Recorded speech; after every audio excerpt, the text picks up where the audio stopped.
Good. Well, it's afternoon for me, maybe morning for others, evening for I guess everybody's watching this recording anyway, so it might be, who knows what time it might be.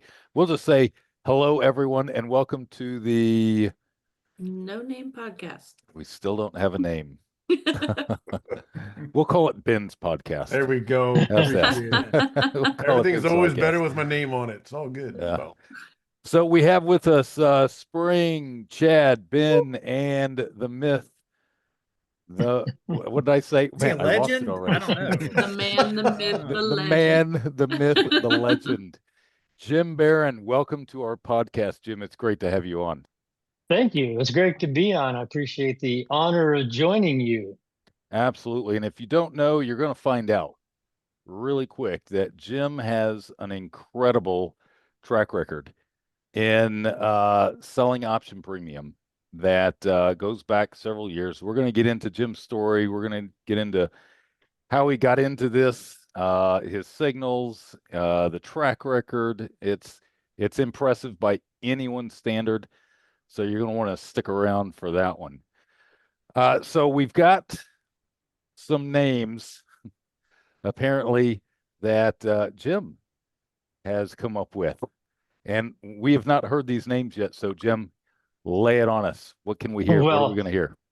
You know, I watched your first two podcasts and I thought, man, they have to come up with a name. So I thought, what am I going to do? And I was going to go to AI and ask for help, but I actually didn't. These are my own. You know, and I looked at other podcasts and say, well, what are they doing? And you know, some of them have pretty interesting names like All In. You guys probably see that one, but they're hard to remember. It takes me like 6 times of watching it to remember that. So what are the easy ones there are to remember? But before I go there, so I did come up with one, and it ends up being 3 words. It's what I'm planning to name a future system or subscription-based system that I have in my mind, and it's called Profit Rocket. Profit Rocket. Profit Rocket, and Ryan, it's based on the compounding that you do, that because you make a profit, but the rocket part of it. So how did? But I thought for the podcast, the podcast itself isn't really the rocket. It's the fuel for the rocket. So I came up with Profit Rocket Fuel. There you go. There you go. But, look at that. I was waiting for something that was going to tickle your brain, and I didn't think that really tickle your brain, Ryan. So what are the other ones that I think of? Well, there's Tucker Carlson, there's Megyn Kelly, they are really easy. Joe Rogan, they're really easy to remember. I think this podcast should be called the Ryan Jones Podcast. Of course, that'll tickle his ears. Oh, sure. I was gonna suggest the Jim Barron podcast, but no. I'm not on all the. I'm serious. I think the Ryan people. You've written a book. You've written books. Most anybody that I talk to of my subscribers, they all know Ryan Jones. Well, Ryan Jones. So you have 12 subscribers. That's good. That's good stuff. Yeah, I'm looking for 13. Chad's coming on board, baby. Getting the newsletter. I think Ryan already blessed me with the name, so we're just run with that. Ben's podcast. Yep. All Sorry, right. Well, didn't mean to insult you, Ken. No. Insult him all day long. He needs it. Clearly, we're not going to come up with a podcast name today, guys. So, what are we going to do? What are we going to talk about today? So, first of all, we do have the market update, which I'm just going to give you a little preview. Ben and I were right. All right. So, we'll talk a little bit about that. We have a TradeHound update that I think most of you will be very excited about. We're going to discuss a little bit about the Tesla cash flow covered call trade that we've been discussing. Just discuss it just a little bit and not a whole lot. We might get into that again at some point in the future. Then this government shutdown just keeps rolling on, and what it means for the markets. Then we're going to talk about an odd one. I think it's an odd one, but I think it's relevant. And, everything's a trade, right? Every decision that you make in life is an investment of some sort, either of time, money, effort, and it has some sort of return. Maybe it's monetary, maybe it's not. Everything's an investment. So, quite frankly, anything can go in this podcast if it's an investment. So we're going to talk about the gamblers out there who think that health insurance is a great investment because apparently the government does. But we're going to get into that. We're going to get into that one. May get a little bit of pushback on that, but that's all right. I'm going to give you my 2 cents worth. And then we'll talk about selling option premium, get into Jim's story, and just kind of end it with taking a look at Jim's track record and what Jim's doing, and let you guys know how you can get involved, which you absolutely should. I really like the way you have your signals broken down, Jim. $10,000 account, $25,000 account, $50,000 account, $100,000 account, and so different size traders can get involved in this. We're going to talk about that. Very impressive track record of a whopping 96% win rate over the course of I forget how many trades, Jim. 435. 435, and these are actual fills, guys. Jim is like us. We don't talk about hypotheticals. We only discuss actuals, and these are actual fills that Jim has taken in his account, and he's provided signals for. And so this is an actual track record. 400 and what? 35? Correct.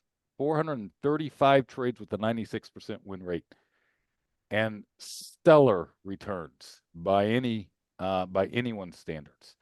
So we'll get into that probably during the second half of the podcast. In the meantime, Jim, any opinion you have goes. We want to hear Jim's take on everything. No, you don't. Yes, we do. All right, so let's talk about the market, guys. Man,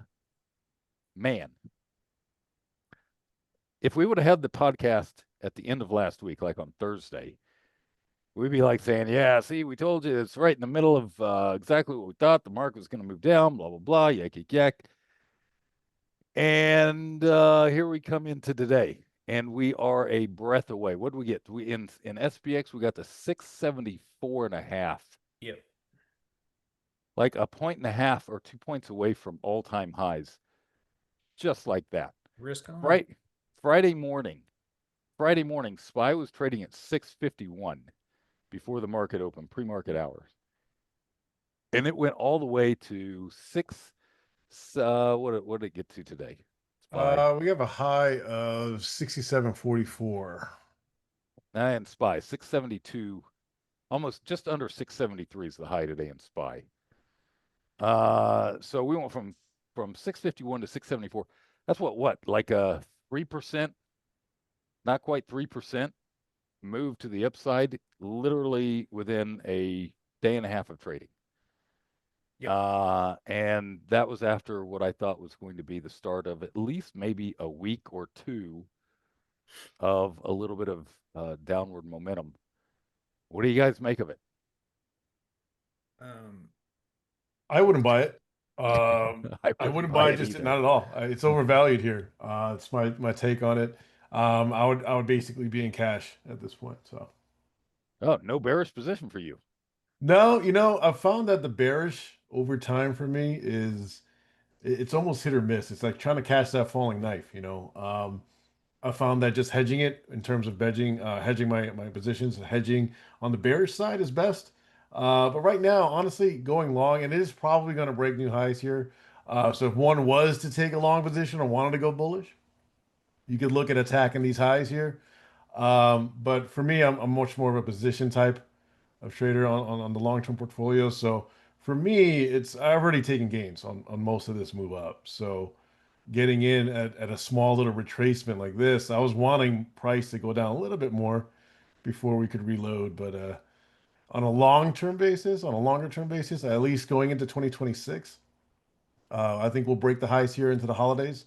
And I think heading into next year, we may get a bit of back and forth and a bit of downside. Mm. So apparently, Ben, you need to start attending my live trade calls because we've been killing it on bearish trades with the market going up. Are those the OIs, right? Yeah, the OIs. Yes. Yeah, OI is a yeah. different animal, man. And It how is a many different months have you animal. been doing bearish? Because I think it's at I least started in oh, June. June. Okay. Yeah, Yeah, it's been a lot. like we popped back up in April, and we went really fast, really high after the recover or after the drop in the early parts of April. Yeah. Made a almost a complete recovery within a month, and that's when I started. And then we could start moving into the month of June, which is not the most bullish. It's not necessarily bearish, but it's not the most bullish. And I just thought the recovery was a little too fast, too much, and so I started doing bearish at the beginning of June. Mm-hmm. And so since June, 18,000 800, or maybe I'm getting that mixed up. 18,000 something is what we've pulled out of the bearish trades since June. Wow. So What's your lot size? just one, just one. Is it an Wow. SPX or Yeah. SPY? Yeah. Oh, SPX. Yeah. I was gonna SPX. say it's gotta I be was about to SPX. say if that's on SPY. No, Oh, it's like I've been missing something. Like no. This is the That holy grail. that number is based on a single lot size being traded on every single trade, and very little risk basically to the what upside would or be lower. the What's very minimum what yeah. would be the minimum margin somebody could do these trades with, Ryan? Oh, well, so there's a couple of different ways to it. So a couple of the trades at the beginning of September, I was showing in the live trade sessions how you didn't have to go OI. You could actually do just like a regular credit spread. It's not as Okay. good, not as Yep. good. Yep. But the margin on it is like, $1,000, $2,000 So for do that the one. math. Return on But is pretty but well. on option insanity, you're looking at about $30,000 to $40,000 of margin requirement. But still, But I still, mean, It's still, I yeah. mean, what is the math on that? yeah, it's phenomenal. Do the But math. the only caveat I've found with those as well is if volatility is higher and you try to do these, obviously trying to buffer that spread, you have to go further out of the money. So it's going to widen that spread a bit. So I would say maybe, actually, honestly, I've seen some that are in the ballpark in the 20, like 20,000, 25,000, but I've seen some go as high as close to 50. Am I right in that? Yeah, it really depends on. So this is with a margin hedge. So you got to Right. put that margin hedge on, Right. and it really depends on how far out you put the margin hedge. If you're Right. doing something like, um, well, no, it just depends on where you put that margin hedge. Right. I mean, the closer you're out to the money to it, you're going to be paying more for that margin hedge. It's going to cost more, Exactly. but your Exactly. margin is going to be less. Your margin's going to be less, but The, the my profit point is, it's potential on very these things. attractive. It is very attractive. It is very However you attractive. cut it. So my point, Ben, is that you're missing out, buddy. Well, what I have, kind of actually similar to what we do in Tau. I'll have a nice big fat bearish on for a while. It'll give us a nice bankroll to work with. But for the most part, it's leaning bullish. So even if I am wrong, market tanks, we're able to take in and siphon out a good chunk of that credit. And either just stay on the sidelines or just fire off a cheap bullish to protect any risk Yeah, back up. yeah. But yeah, no, if it's something that is doable to most. I think most are going to have open ears to it. And OI is one of those programs. It's a different animal altogether, and it's fantastic. It's a really good program. So what do you think the market's going to do, Chad? You know, that's a great question. I respect and agree with pretty much a lot that Ben said. I know that's a weak response. I think that I mean, meaning I can't really add much more, but I think that Q3 earnings season was so strong with the standouts of the Magnificent Seven. obviously the Apples and the Microsofts, Nvidia, etc. Still got a lot of earnings reports to come out too. Yeah. And speaking of healthcare, we did have some weaknesses and challenges in that. I don't know if you're going to talk about that on the downside revisions, like post AbbVie and some stuff. But I think I think my outlook is another through the year end, another 2 or 3%. I'm just totally speculating. I think where we're at year over year, 7.5. So, I mean, I'm still leading a little bit risk on. I'm personally not fully in cash. Our portfolio is hedged though, so I'm not fully call it full risk on, but I'm still bullish into year end. Jim, what do you think? I read a weekend update every week, and I've said many times that I'm not a guru and I don't prognosticate. I don't suggest what way the market's going, but I acknowledge that we all have a bias. Yep. And and I've tried to fight that bias because a bias does influence. So, suffice it to say that for the last 4 years, I've had a bias that the market's going to go down. 4 years you've had a buy. Yeah. Yeah. It's not worked out very well for that. So I'm glad that I don't trade based on my bias, but I tend to be a little bit bearish. So Yeah. Well, I was going to say, if I'm bullish, you should probably be bearish because I'm wrong more than I am right, guaranteed. Yeah. Welcome to everybody's world.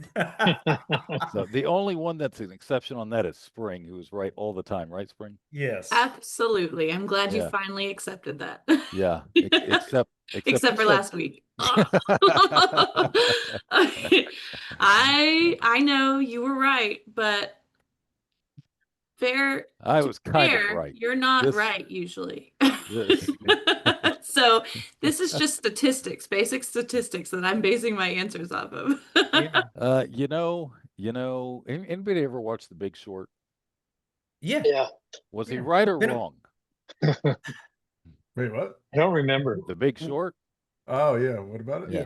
He Yeah, was was he right or wrong? right. Oh, Good. yeah. The guy that predicted it? I Oh, think- Right. Yeah. Yeah, he was right. What? He was ultimately right, but he was wrong for a long time. Mhm. At some point, you're gonna get it right. valid because that is totally Right? going to be you. And so, when I say, hey, the market's moving up, we're going into June, July, August, and yeah. I've been wrong for about 3 months, but yeah, what I like about what we do Yeah. is that we, like Jim said, we don't trade according to our bias. And so every time I put on a bearish trade, I'm putting myself in a position where, yeah, I guess you can say I'm trading according to my bias, except for the fact that I have a scenario where I could actually still make money if the market moves up, and did many, many times.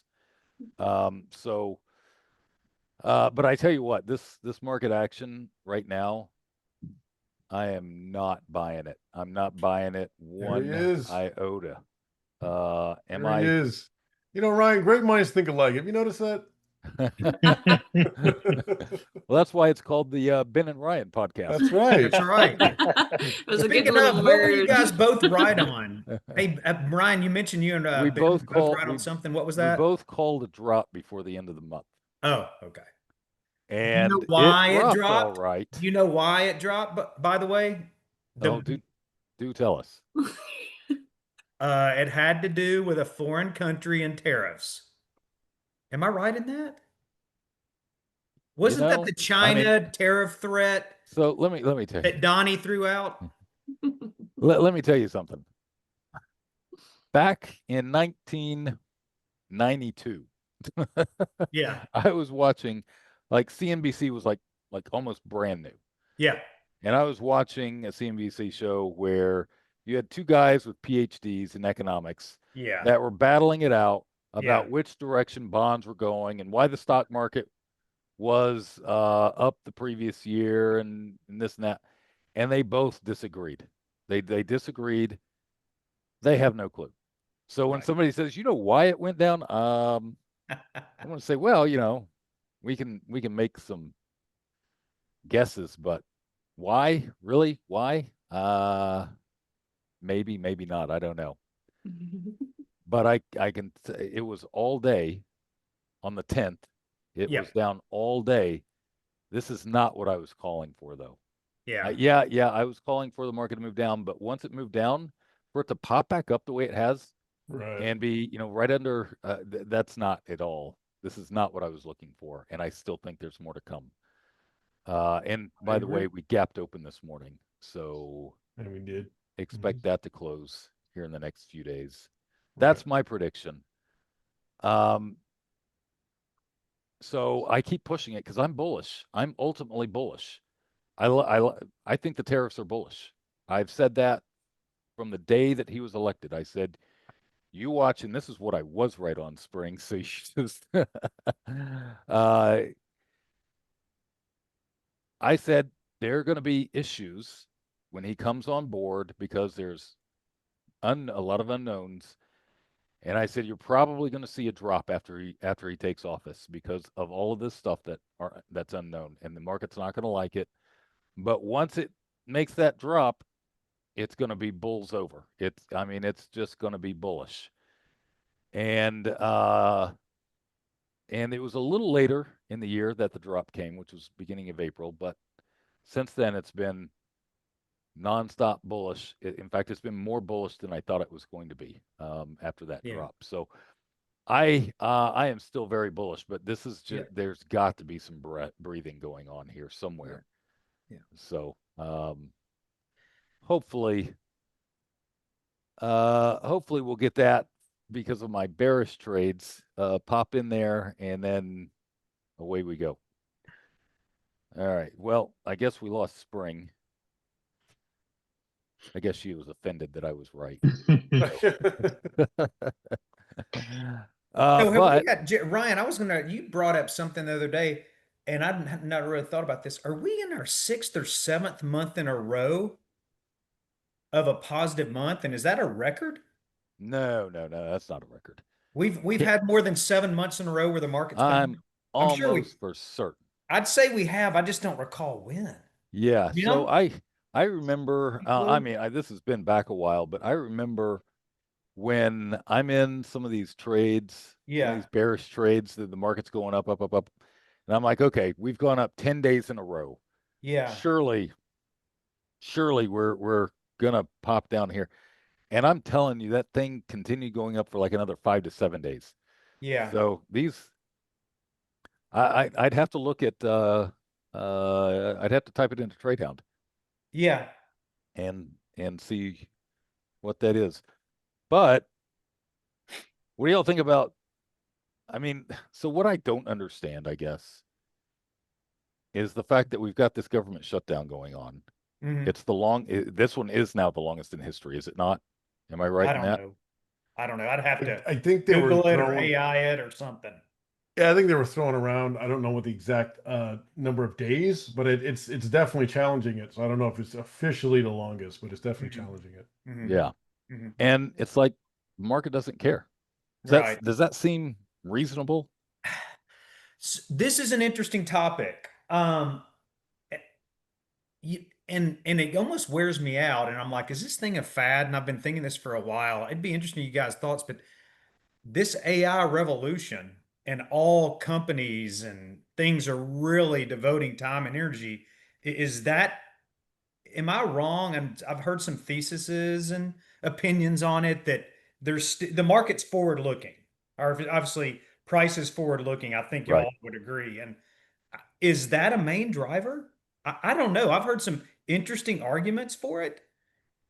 And then I I've heard mean, some people that think it's fugazi, as they say in so Italian. yeah, so the question is that what's overriding any kind of uncertainty that might be associated with this government shutdown? And I don't know. because it just doesn't make sense that Mhm. we're going on the longest one. They're talking about all sorts of, I mean, I don't know. Maybe the market says, you know what? We're not spending money. It's all good. Right? Yeah. So it might be something, as simple as that. Well, they are still actually. I find it's funny you mentioned that because I was wondering what's going to come of the releases, the news releases, right? Because they've put off Right. and they're still releasing the CPI data on Friday. See, That's a good that's point, what I Ben. saw. I Yeah. saw that they were still delaying Yep. all the reports on Thursday, the unemployment reports. And I mean, we are getting estimates. I don't know how accurate those estimates are. Is it going to be Friday? It's going to be an estimate. It's not an actual release. See, I don't know. Yeah, I don't know either. I don't know. And so from my preliminary search on that is that they are releasing the actual numbers on Friday for CPI. But if that's the case, why can't they release the actual numbers for the unemployment reports on Thursday? Because those are stacking up now. Well, they Yeah. have they lean that and the core PCE, the Fed's as they call it. It's popular name for the Fed's favorite inflation gauge, right? I'm sure Yeah. they'll probably do something similar to the core PCE, which is due at the end of the month. Yeah. But the CPI data is definitely one that's important. I'm assuming that's why they're releasing that, and I guess cherry picking which which releases to do because Yeah. they carry a little bit more importance to the Fed and to the overall market sentiment. I don't know. But yeah, It's all I know is that I'm playing the bearish, and we're gonna see. We'll I see. can respect that, dude. I mean, I can. I mean, all I need is one day down. That's it. Yeah. And I'm good. I'm, golden goose type scenario. So, but I tell you what, these things make me wait until like the last stinking minute. Like I was in a trade last Friday, and that wasn't the last day I could have been in the trade, but it was the second to the last day that I could have been in the trade. And if it had not gone down, I would have had to roll. I probably would have taken a small loss, but I would have had to roll again and sit on another one. But it's making me wait to the last minute, and I hate those. I like it when I'm right immediately when I get in the trade. So, You too. what drawdown? I don't need right? drawdowns. One thing to let you all know, guys, and I did throw this into AI, so take it with a grain of salt. In regards to the initial jobless claims, I think that Ben was talking about, there's going to be no release scheduled for Thursday. So So they're not. It says shutdown has paused routinely for this weekly data processing. So I'm not going to read the other sentences. And then in regards to the Friday, the CPI, they're going to release it, but it's going to be delayed. Originally due mid-October, postponed due to shutdown, but now set for October 24th after BLS recalled staff to finalize it. So to Ben's point, Yeah, so they've got, I mean, they've already got that listed. The core inflation rate coming out in the morning on the 24th, right? right. Okay. Yeah. It says the 24th, yes, releasing, delayed. Original due mid-October, postponed due to shutdown, but now set Right. for September 24th after BLS recalled staff to finalize it. Expecting focus on core CPI for Fed rate clues, economist forecast 0.2% month over month. This is the actual official number. Yeah. So economists are forecasting positive month over month. So Well, that's interesting. So we've got all these delays in Yep. the man. I tell you what, when they release everything, if those estimates were off by anything, I think we're going to see some pretty significant market volatility hit for a short period of time. And I can't imagine that. I mean, that might be what kind of drops the stocks a little bit before we can resume on this bullish move. So this is interesting in regards to market impact. They're talking about that traders are eyeing that CPI on Friday for disinflation signals amid tariff fears. And they're saying that delayed jobs data adds uncertainty to the Fed's November number Yeah. meeting odds. So they're thinking like a 75%, or I guess we've already had a 75% cut priced in. I think that's what they're saying. So I don't know if you guys, I know this is Ben's jam, the CPI stuff. I don't know what to make of it. Well, I follow a lot of volatility. Fundamentals are another big thing. Honestly, I really don't think rate cuts or even any stability in the rate is actually going to drive, unless there's anything surprising, Like if the Fed all of a sudden says, oh, we're going to cut, and they do a steep cut, 3 basis points, that's going to be a problem, believe it or not. Yeah. People would see it as a good thing on the rate side of it, but that signals a lot of uncertainty. So I don't see them doing that. It's just not, it just wouldn't be prudent. Although, if history is any indication, you can never be too sure about what's going to happen in the market. So Yeah. I think a lot is priced in, and just on a valuation perspective, it's just especially tech right now. It's just been screaming, and every dip is being bought. Every dip is bought, and that's not uncommon. But it's also not healthy for the long term. You need to have some bit of liquidity and stability put into the market, and at these price levels, I wouldn't be interested.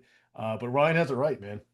If you could put on a bearish neutral trade and ride it, man, that's And just the way just to not do it. just not risk too much. Just not And risk you too just much. need one down day, Ryan. Is that what you That's all said? I need. Just one down day during the trade and golden. That sounds high odds to me. Yeah, no, it is. Which is why we've been able to pull out over 18 grand over the last 3 months after being wrong again and again and again. So Yeah. Cool. well, so one thing, I'm not going to get into this a whole lot today because we really want to get to Jim's stuff. But I have an opinion on this healthcare stuff, which is a hot topic, and I'm not going to get political, but rather I want to kind of look at the numbers of health insurance, because that's what the big shtick is, if you will, on why this is not why we've not come out of this shutdown, is because one side is wanting certain healthcare stipulations, and the other side doesn't want to give it, and at least not based on a government opening.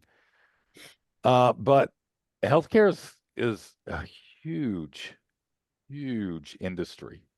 Health insurance is a huge industry, and I'm going to make this statement, agree or disagree, but I think for like 90% of anyone under 50, Okay.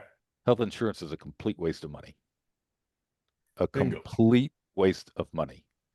I agree. And I've done You've the got numbers. small tail risk.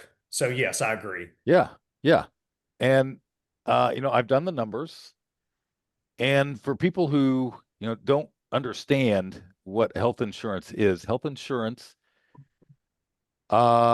basically one of the biggest gambling businesses, legal gambling businesses in the world. And you say, well, what do you mean gambling? Well, if you look at the health insurance companies that the major ones, like Progressive or Aflac or whatever, their growth is phenomenal. Like you think tech stocks do really well. Health insurance companies have some of the craziest growth rates out there, especially since when? Anyone want to guess when things really started taking off for health insurance companies? Obamacare. Yeah, I was gonna say a little bit Yeah. before that, but Obama, Yeah. So, and I wrote an article on this, and I think we're going to release it sometime this week. And we'll kind of dive into this article a little bit more because it's an investment. You're making 5, 6, 7, 800, sometimes $1,000 a month payment into this insurance that you can never get back unless something happens, right? And even then, they're going to fight you on it. And there's a deductible. And there's a So you're deductible, still paying something right? anyways. So You get a tax break for it? It's a joke. A joke. So, when you pay money into these health insurance companies, what you're doing is you're gambling that money away, and the health insurance company is the house. And yeah, there are going to be times where people win big. I say win big, but at what cost, right? It's not really winning, because if you happen to tap into that health insurance, not good things are happening. But, outside of that, most of the time, if you simply put your money into an account and invest in one of the health insurance companies, or a couple of them, or 3 or 4 or 5, your money will actually grow to astronomical levels, or I shouldn't say will, has grown astronomically over the last 14, 15 years. So we'll look at that because it's such a big thing. Everybody thinks they need health. I think it would shock most people. I've never paid for health insurance. And I have 5 kids. You know, I'm relatively healthy. So I'm not I'm not really putting a whole lot at risk there. And there are other things that are, going on, but all that money was unnecessary for health insurance, and save myself. Now, I'm not recommending anybody not go out and get health insurance, whatever, I just want to give you the numbers. And so we'll talk about that next week. Ben already said it's a waste. It is, absolutely. I agree. Yeah. I've been doing Yeah. this since I was 20. I've invested just actually it's a little bit less, about $400 a month. I just put it away and I just let it sit there. If I need it, if I have to go to the doctor, I got to do something, I just take it out. I Exactly. would argue that when having babies, it might be a solid investment because it pays to have baby. Like the hospitals charge an unreal amount even with good insurance. So you're still paying, which I guess that's, Yeah, I don't you're know the paying difference insurance between and cash you're paying. pay versus insurance. And But that's my another thought thing. would be, okay, if you're going to have lots of babies, the hospital's very expensive if you birth in a hospital. Yeah. So you're going to want to have that covered. But I didn't think about until I was just talking about it, the cash pay versus insurance pay because deductibles are so high. Yeah. You know, We'll get my into that wife had next a week. horrible motorcycle accident, and it was a 7-figure number. So, I mean, I get And it. was that covered by the auto insurance? The lady that hit her was 150 years old, and she shouldn't have been driving, or Yeah. 300 year however old she Yeah. was, and she didn't have enough insurance, so that covered some of it, and then Stephanie's too. And then she was under the lady was way underinsured, but it was we I can't remember the total number, but it would have been like $1 million or whatever. Yeah. Yeah. Like it was bad. It was Yeah. the Lord So above saved her life. I don't know if I've ever told you all that story, but no, we'll have to hear it sometime. yeah. Yeah, so so there But are that was a rare but 1 in 100 million odds. right, and there are ways to get around that, but we'll talk about that more later. But before we do that, I want to get Jim's perspective. Jim, what are you 94, 95 now? As an 96, older the same as his gentleman, track record. I guess he's got his hearing aid in. Yeah. Okay. as an older gentleman, Yeah, uh, I'm 75 years old. 75. That sounds awfully old to me, but I'm relatively healthy. So, but I read the documents you're referring to and are going to share it with all your viewers here. And I agree with a lot of that. In fact, I was reminiscing that one thing that you told me years ago was maybe health insurance for you have the same policy regarding health insurance for equipment that you buy, televisions and so. And you said that you never buy maintenance insurance for anything. And actually, I stopped buying it at that point, and you can see why. I mean, you save the money and things rarely break, and when they do, Yep. you just throw it away and buy another one. Yep. Saved a lot of money. Yep. Yeah, we can get in. So, it works in all aspects. And we can get into all that. So that's great to hear your perspective on that. Which brings us to the next part of this, which is we go back years. How far back do we go, Jim? Well, you can round it off and say the year 2000. 2000. Yeah. Now, So I was in Colorado Springs at the time, and you came and visited me at the office no, actually, with your I daughter. found Well, yeah, yeah. I think it was my wife because, or sister. I don't remember. That's too long ago. What? I don't It was You a long you time had ago. Well, now I'm yeah confused. you had a That's conference how in long Colorado ago it was. Springs. Yes. Yeah. Yeah. We had That's what I went to. had a conference there. And you came by the office for something. Okay. I don't remember what it was, but I remember you being in the office. And so yeah, that was a long time ago. And I could have sworn it was yours. I could have sworn it was your daughter, but I could be, Uh, you know, yeah. Well, I mean, it's possible. My daughter was born in, I think, 1974, so she would have been 25 yeah, at that yeah. time. But yeah. Well, at any case, it's been a long time that we have, I won't say been acquainted. We met, I guess, at the conference in Colorado Springs, and I forget what year that was, but I am proud and glad to say that Jim was a client turned friend over the I don't know how many years we've been, I would say, friends, but it's been a while. And so glad to have you. Let's talk about what got you started down the road of your track record. For those that don't know, Jim, you provide a service where you provide signals that those signals come out what, once a week? Yes. Once a week. It's called extra dividends. It's focused on selling premium.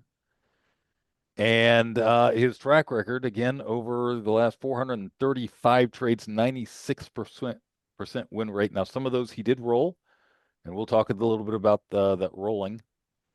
But a 96% track record, actual fills, actual trades, going back to 2022, and that's phenomenal. And I saw somewhere on here, Jim, where the 2024 return, and maybe you can update us on where 2025 is, but the 2024 return on a $100,000 account was like at an astounding 23 or 24%. Is that right?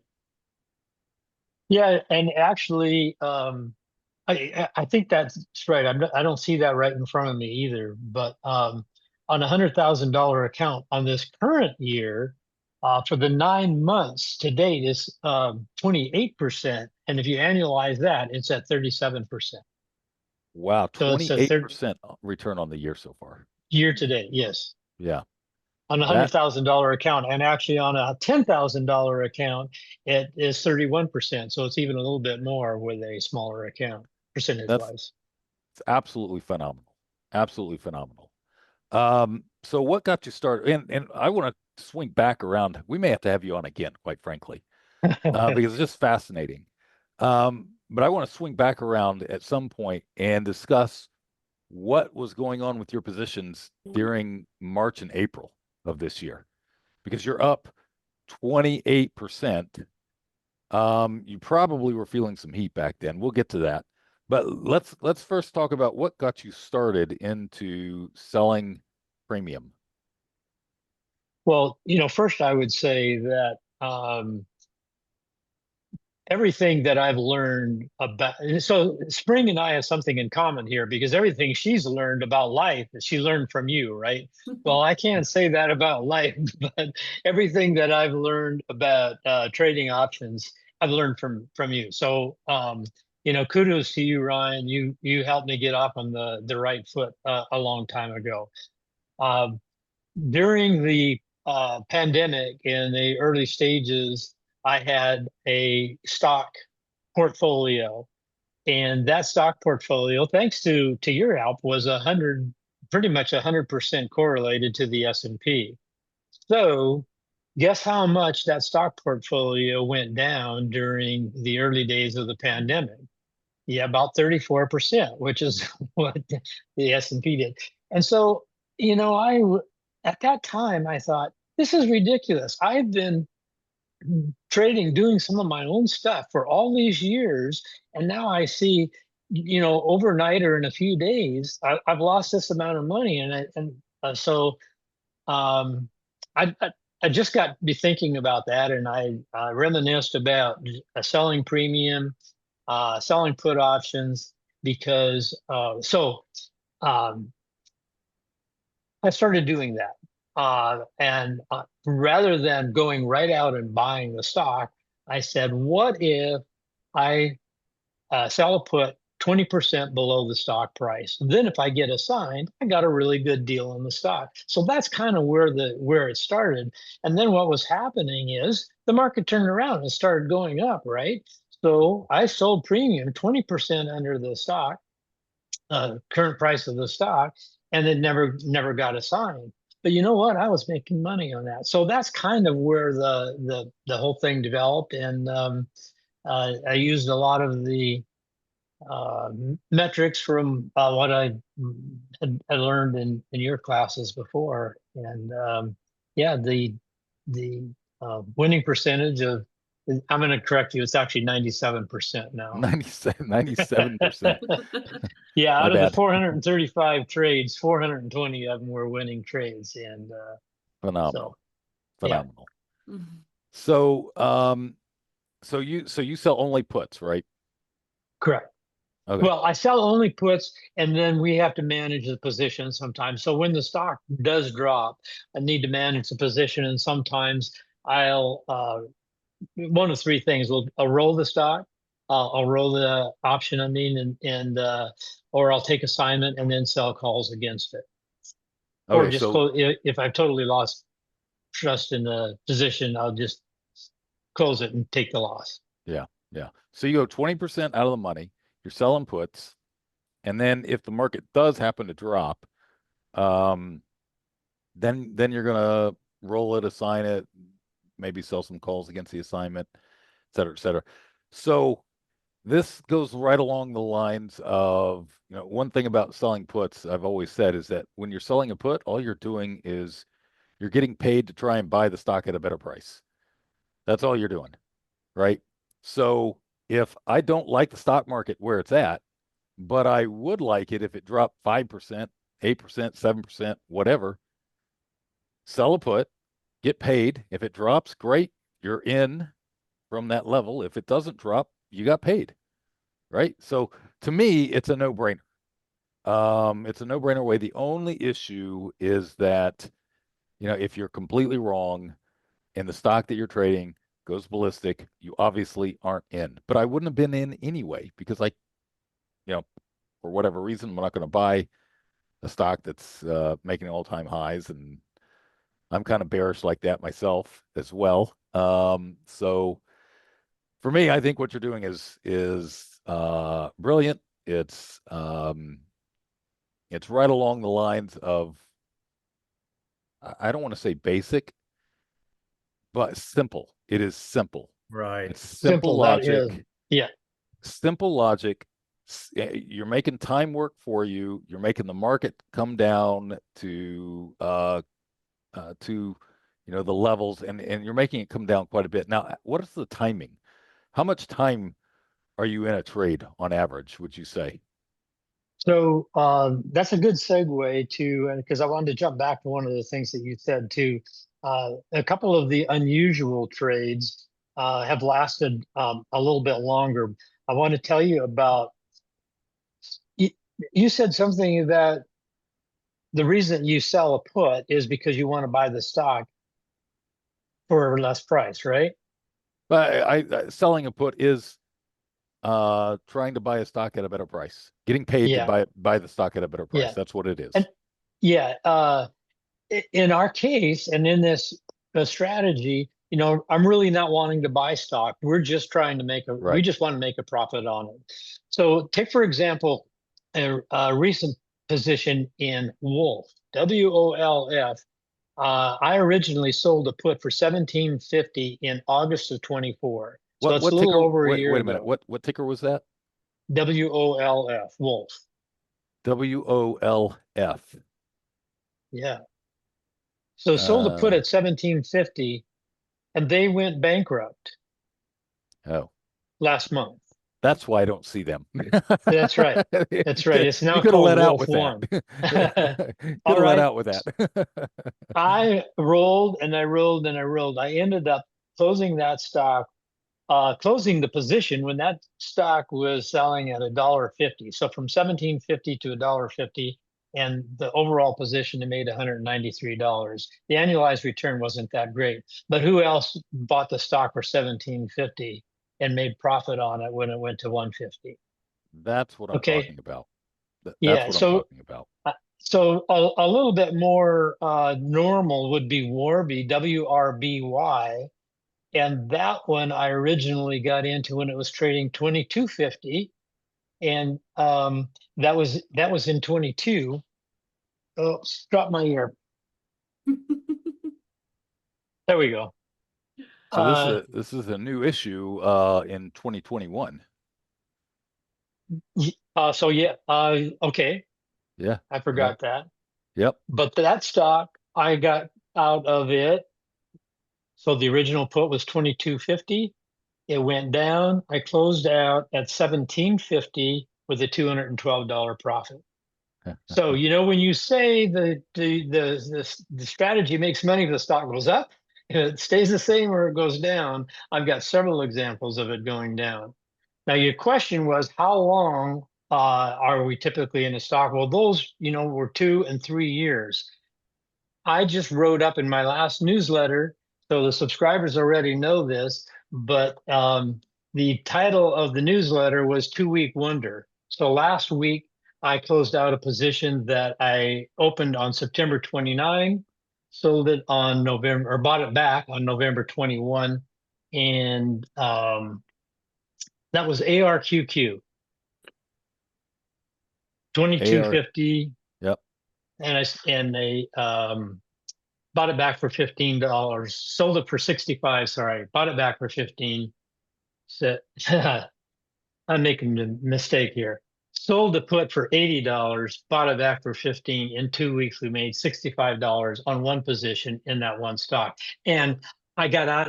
It didn't expire till November 21, but I got out of it and I got back in it this Monday, yesterday. So you're back in that was A, No, B. Monday's today. Oh, today.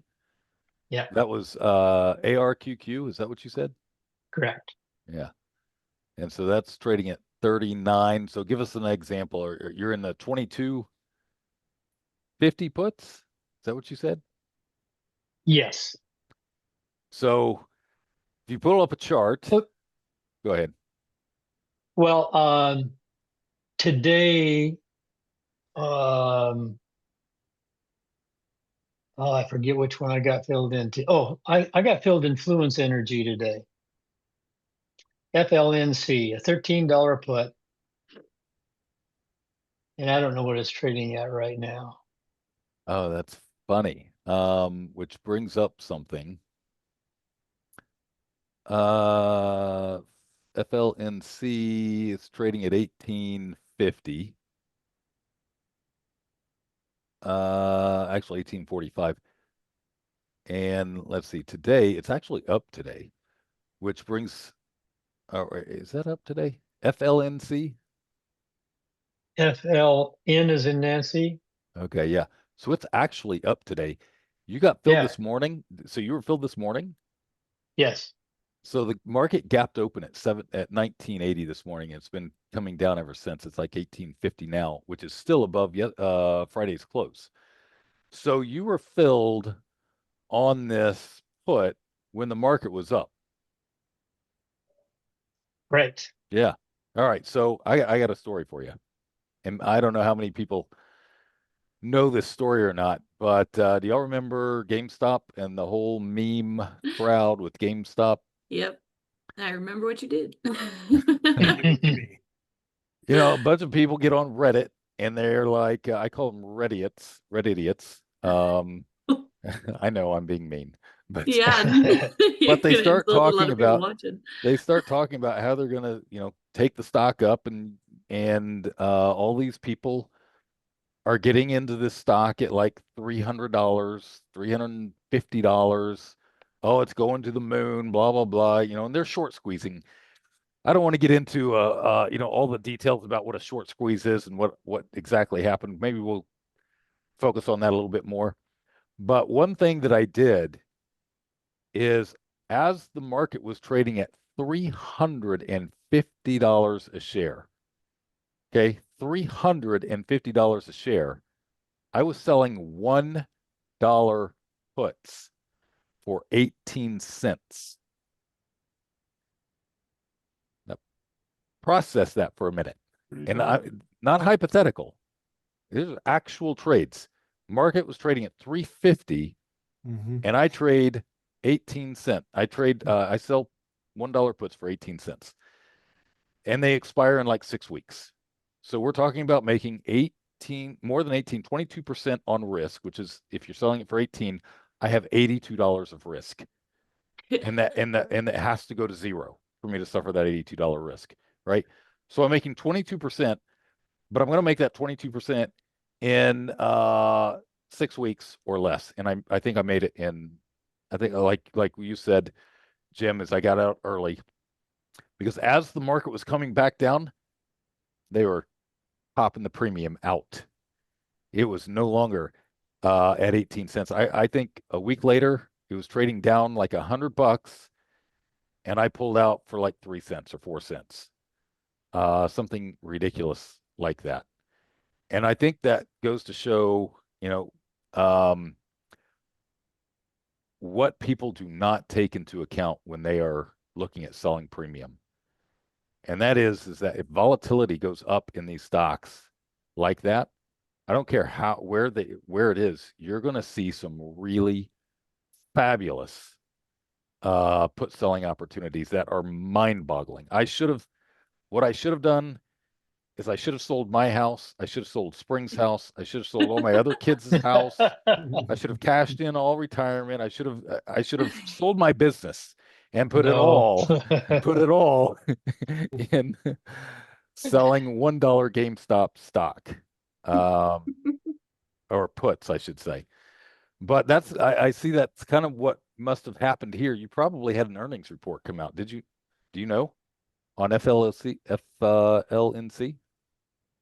No. So it just opened higher, significantly higher.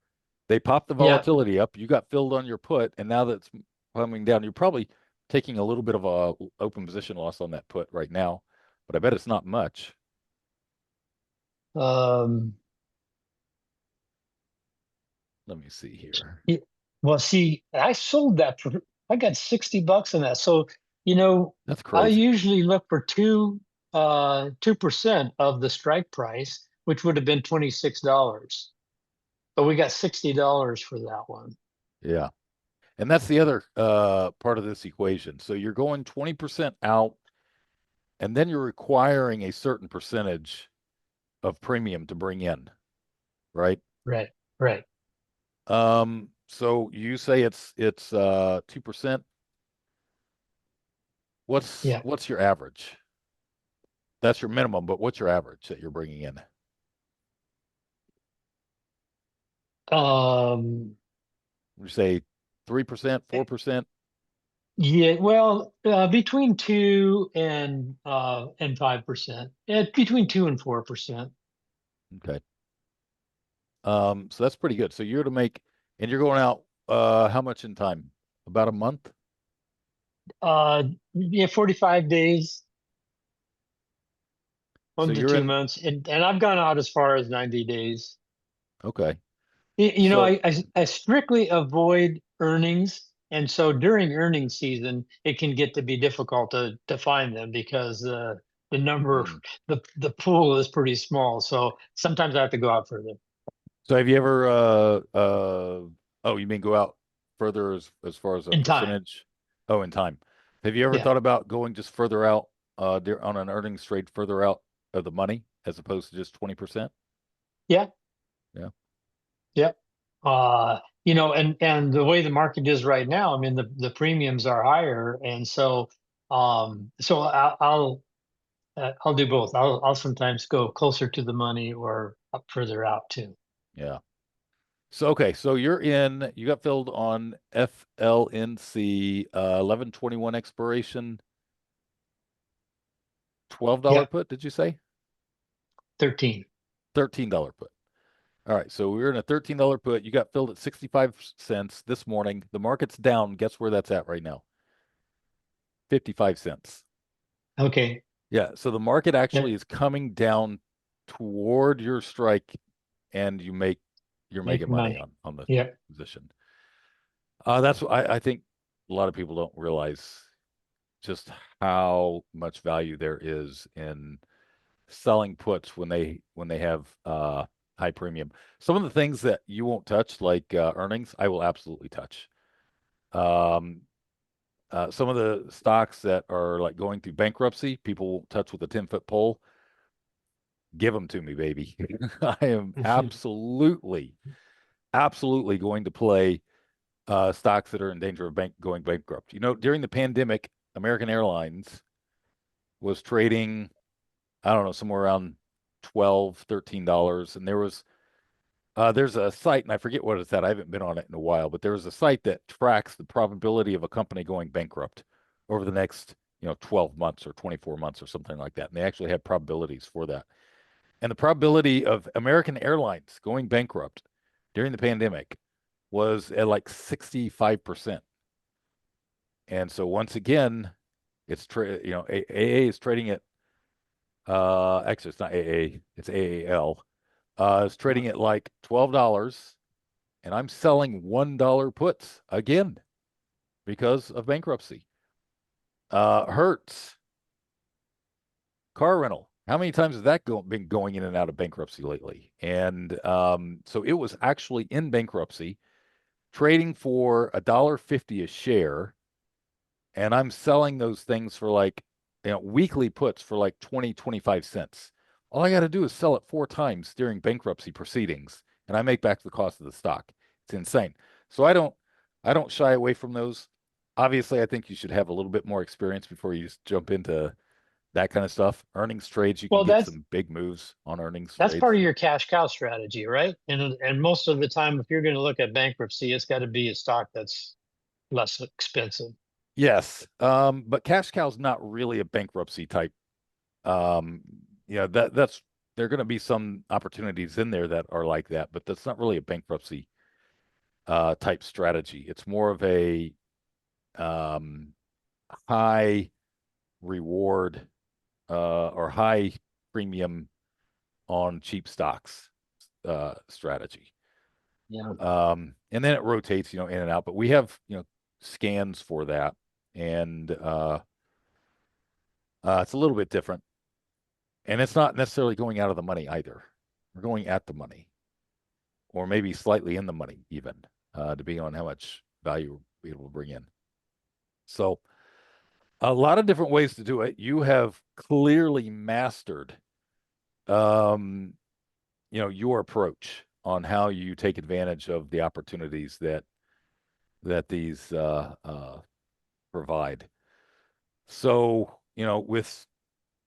with that kind of track record, who is it that you think would be most benefited from, a service like yours?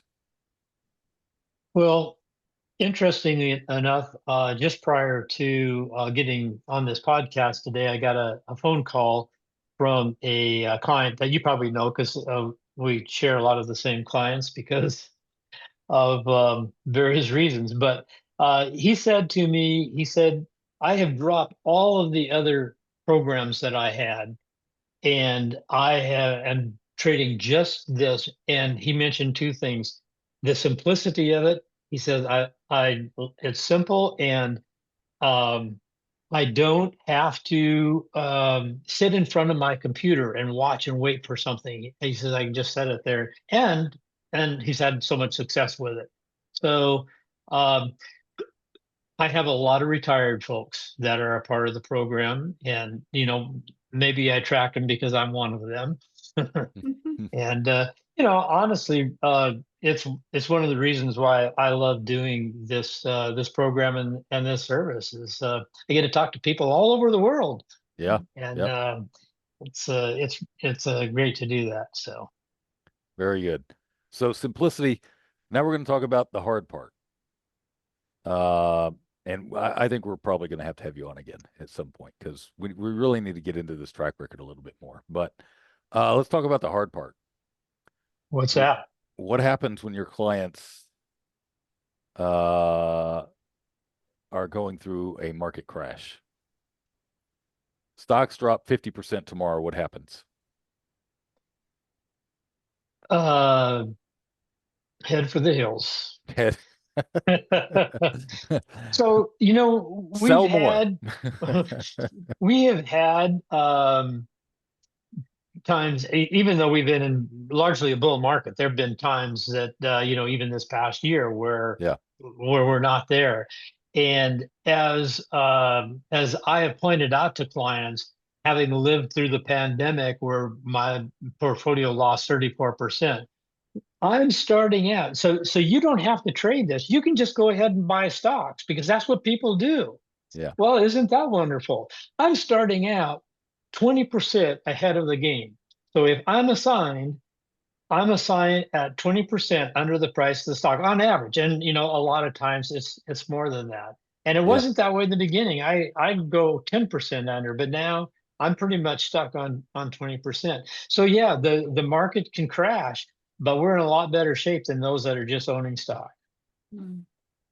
So you have a head start. So if the market's down 50%, you're, let's say, average on your positions 20% below the market, and the positions that you're in, let's say they just go. So while everybody else is down 50%, you might only be down 30%. Yeah. Okay. All right. So one thing that we go ahead. Well, I was just going to say, and then what do? You're going to depend somewhat on history that the market always comes back. You just don't know when. And we'll sell calls and write it back. Yeah. In our lifetimes, it's come back. Well, Yeah. except for, I mean, Jim, I guess you were alive back there in the Great Depression, but No. Cruel. it took a long time for the market to get back after the Great Depression, like Yeah. 2 decades. Yeah. It was insane. So we haven't ever experienced anything like that. 70s, it was, with the inflation and whatnot, it was stagnant for a long time, back and forth, back and forth, and so there wasn't really a lot of bullishness going on in the 70s. And so the majority, it's been the 80s, 90s, the aughts, teens, and 20s. And that's a long time for the market to be going up with a few crashes here and there that didn't last very long. So have you looked at hedging on a position basis, hedging on a portfolio basis, or anything along those lines? Well, certainly on a position basis, I think to turn some of these naked puts into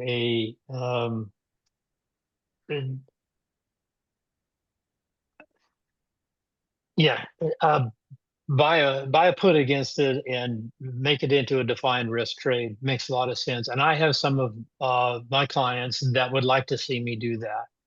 And I've looked at that, and it would just take more time. And I've talked to you about it before, and you've Yeah, encouraged me yeah, to look at doing that. It could be another strategy, but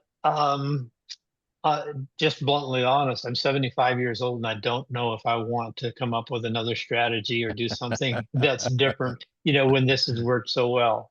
yeah, yeah. So how much do you have? So on $100,000 account, how much is exposed at any given time? So the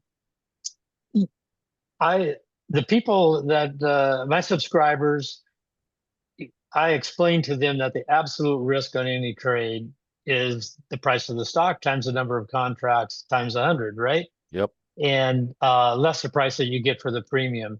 A more realistic actual risk to consider losing would be 50% of its value, since the chances of all stock going to zero are, practically non-existent. So And that's if the they do, number we've got that, much bigger problems on our hand. yes, Yeah. indeed. Well, that's the number I use, 50%. And I say to, to others, depends on your risk tolerance. If you want to go bigger at 100%, then you can. So the spreadsheet that you've seen and that I share with subscribers is based on the stock price going to 50% of its value. Okay, Did that so answer your question? yeah, absolutely. So you have a little bit of leverage going on, is what I am taking away from that. And so if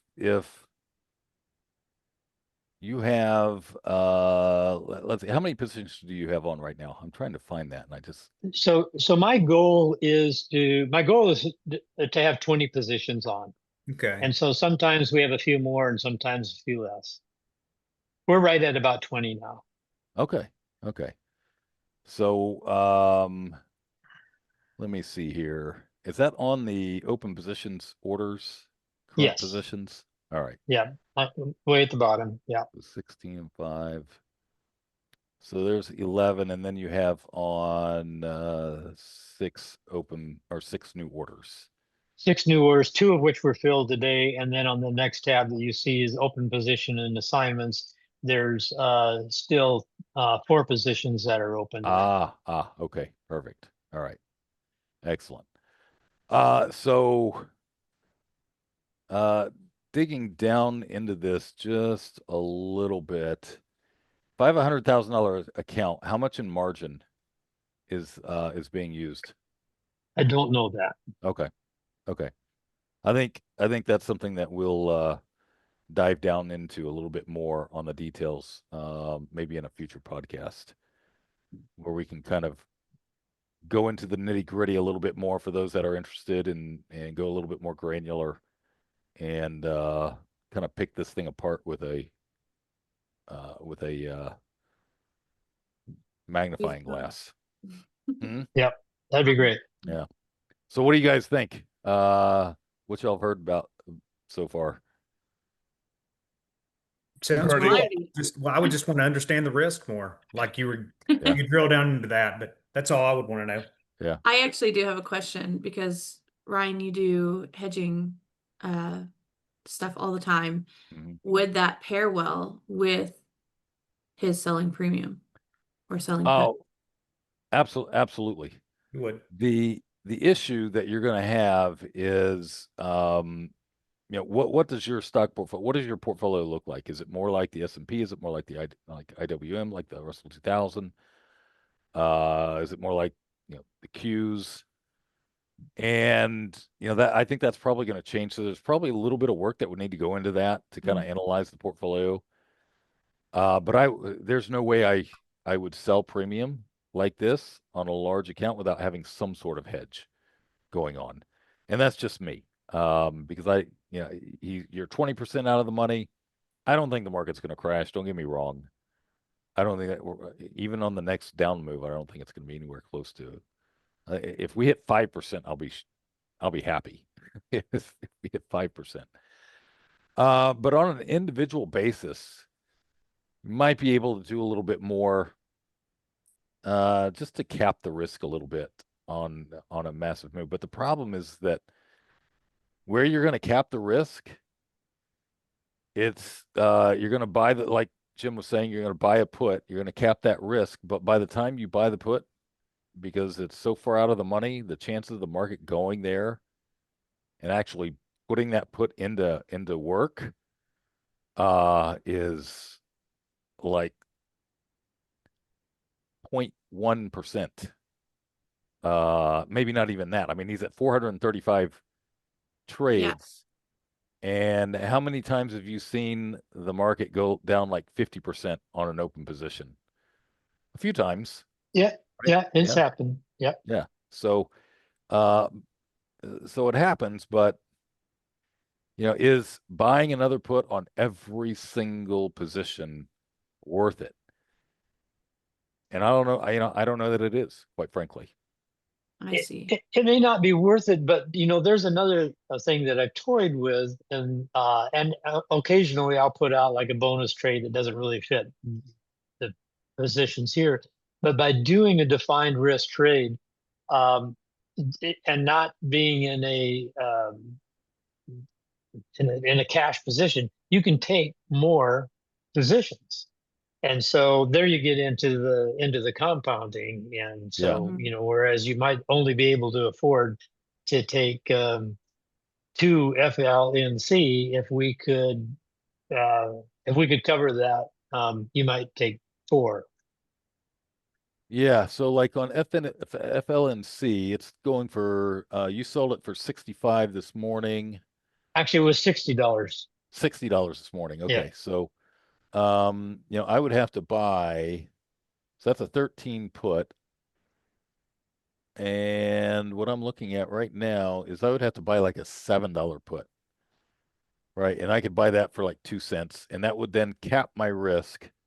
Instead of risking $1,240, I'm risking basically 540. Right. And it could go to zero. But what's the chance of this market going down to, well, man, I look in the chart and it's actually not that bad. We were at So, $7 a month ago. right. So in that particular one, that would be a good thing to do. Yeah. Yeah. Yeah. And it's looking like you can get like 2 cents on this. So I'm just going to try and do it right now just to see if I can get filled on the spread itself. 52. Let's see here. All right. Spring, is he actually a subscriber though? Yeah, he receives your trade shares. Okay, good. Jim, how far out are you selling? Like, I was filled at 52. cool. Okay. Like, are you selling a certain percentage out of the money, or looking for a certain delta or something like that? 20% out of the money. 20%. Okay. 20% out of the money. Cool. And so yeah, so let me see, give you the details on this fill here. So I was filled at 55 on the 13 put, and I bought the 7 put for 3 cents. That's my hedge. So where are you going to get out of this position? So for the most part, I put an order in at a nickel. A nickel. Buy Okay. back at a nickel. There are a few things that can change that, but Yeah. that's probably 90% of them. So you're just waiting for the, almost the full premium to come in, and that's that. Yeah, but time wise, like I told you, ARQQ, we were only in that one for 2 weeks, and we were still a month away from expiration. Yeah. But Yeah. I look, so I review them once a week, and if there's a reason to take the profits early, we do it. Okay. So on the one that I just put on, risking about $550, I'm going to make 10% in 4 weeks or less. 10% in 4 weeks or less. So that comes to about an annualized return of 122% on just that one trade. So that's pretty good. If you don't have the put, if you don't have the long put, then it's going to be a little bit different, because you're looking at, for you, it'd be $55. Let's see. So it'd be a 4% return, and that annualizes out to just over 50%. So the extra put does help on the, on the numbers as far as that's concerned. And it definitely would help on the ability to, increase trade size. The thing you've got to be careful of, though, is that if I'm in a hedge and you're not, all right, which is the case right now, I'm in a hedge and you're not, and the market moves down to $7, we both make the same thing or lose the same thing. right? So you're not actually capping your risk until the market moves down to whatever the long put is. Yeah.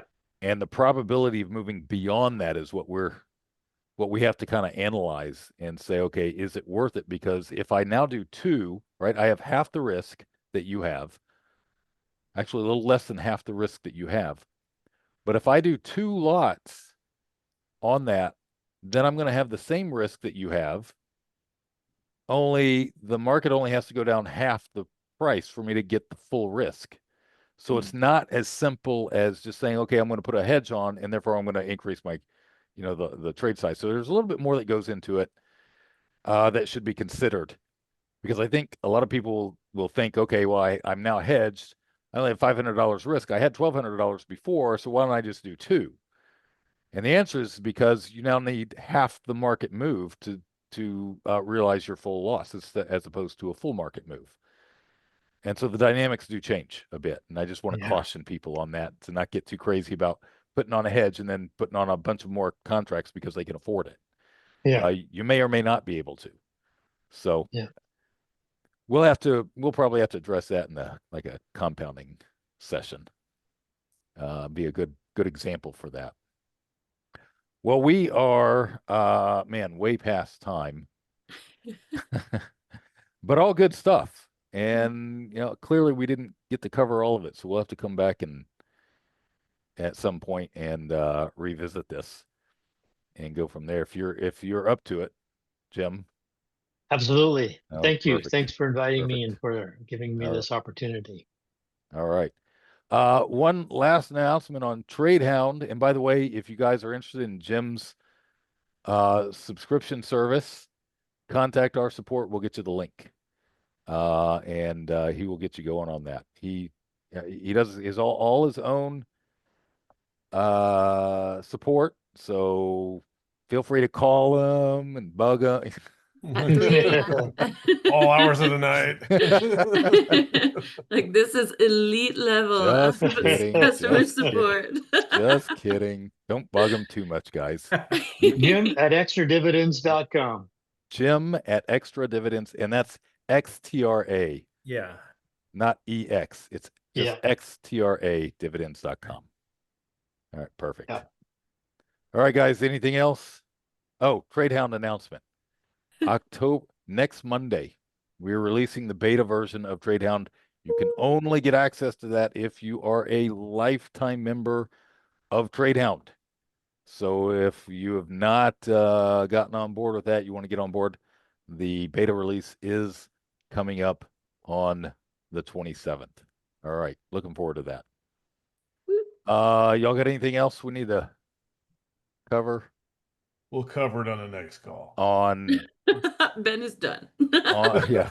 We got a lot. We got a lot of info on this podcast today. On Ben, Ryan, Jim, Chad, and Springs podcast. That's the new name, right?